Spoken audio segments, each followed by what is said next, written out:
Hello friends, welcome to Joy of Life. So today we are going to look at another medium level problem from Leetcode. The problem number is 19. Remove nth node from the end of a linked list. So given the head of a linked list, remove the nth node from the end of the list and return its head. And there is a follow-up to it as well. Could you do it in one pass?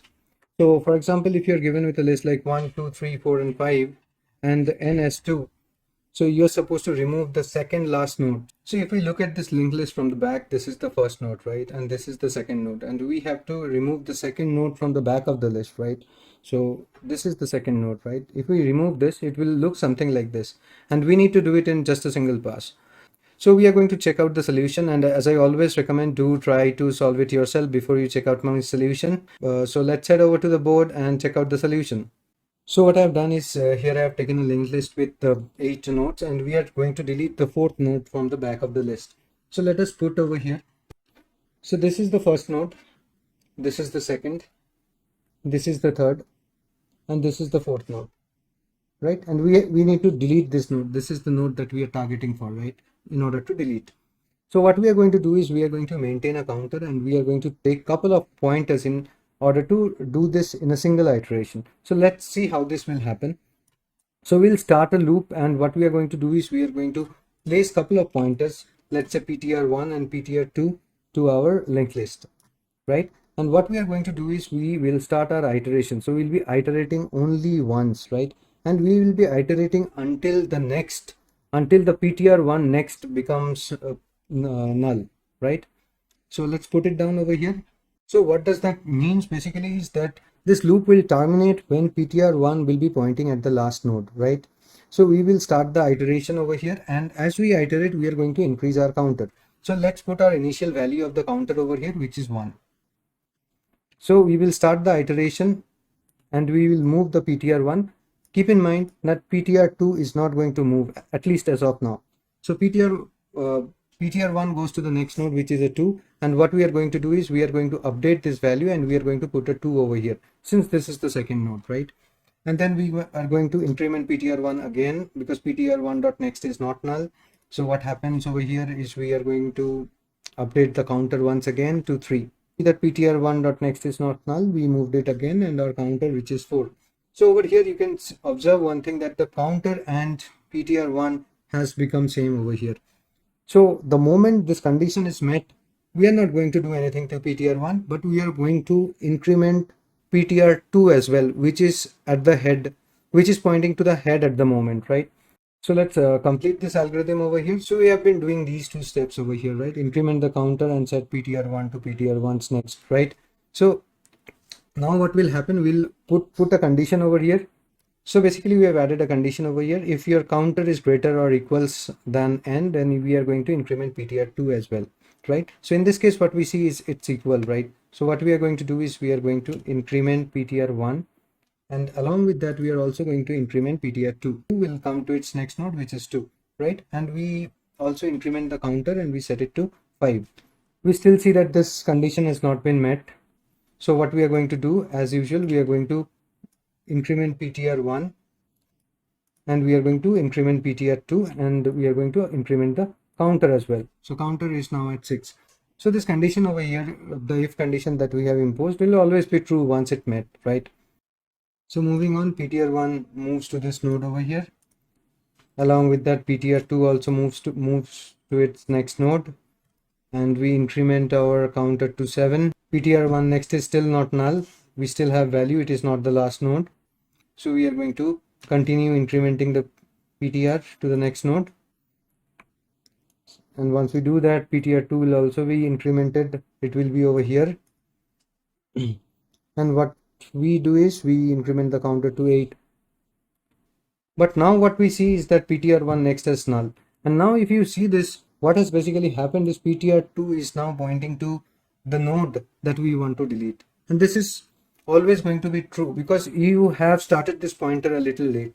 So once you exit out of this loop over here, what will happen is your ptr2 is now pointing to the node that you want to delete. Along with this, what we can do this, so this is basically the code logic. So in order to do it, what you have to do is you have to keep a track of the prev.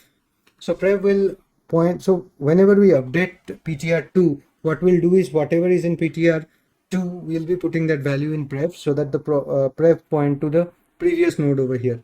And why we need that? Because it is important for us in order to delete, right? We need to know the previous node as well. What we are going to do is we are going to set the prefs next to ptr2's next. So what does that mean? Is basically we are going to delete this mapping over here and we are going to map this instead, right?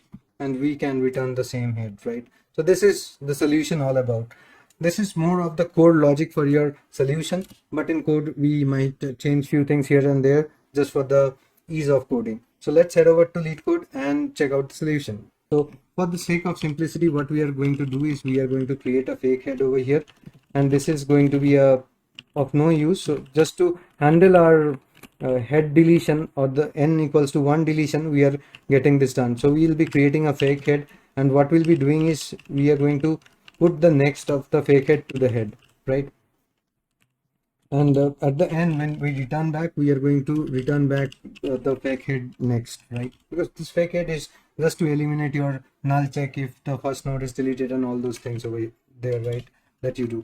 So this node will start with P1 and P2, or let's call it PTR1 and PTR2 as we did already.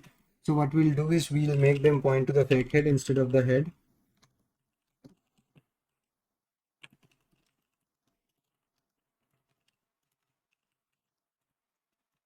And also, as we talked, that we need a prep pointer so that we can keep a track of the PTR2's previous child. So we are going to maintain that over here as well. And we also need a counter which is initialized to 1. So the counter is at the first position at the moment. Okay. And we are going to iterate until PTR1.next is not null, right? And over here, what we are going to do without any check is we are going to update PTR1 dot, we are going to update PTR to PTR next, and we are going to increment the counter. These are the two consistent things that we'd be doing, right? And also we talked about a case where counter is greater than or equals to n. In that case, what we'll be doing is we'll be first putting whatever is there in PTR2 to pref, and then we are going to update PTR2 to its next, right? So basically what will happen at the end of this loop is our PTR2 will be pointing to the appropriate node that we want to delete, and pref will be pointing to the previous node. So the pref dot next, we are going to set it to PTR2 PTR2's next, right?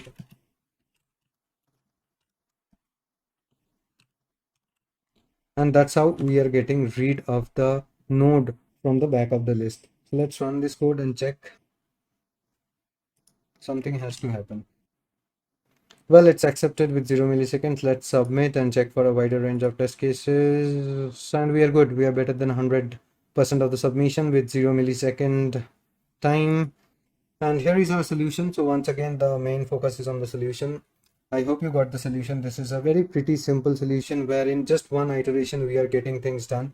So if we talk about the complexity for this program over here, then of course we have a runtime of order of n because we are iterating the entire list over here, all the nodes, we are touching upon all the nodes, but we are not using any extra spaces. So it's constant extra spaces.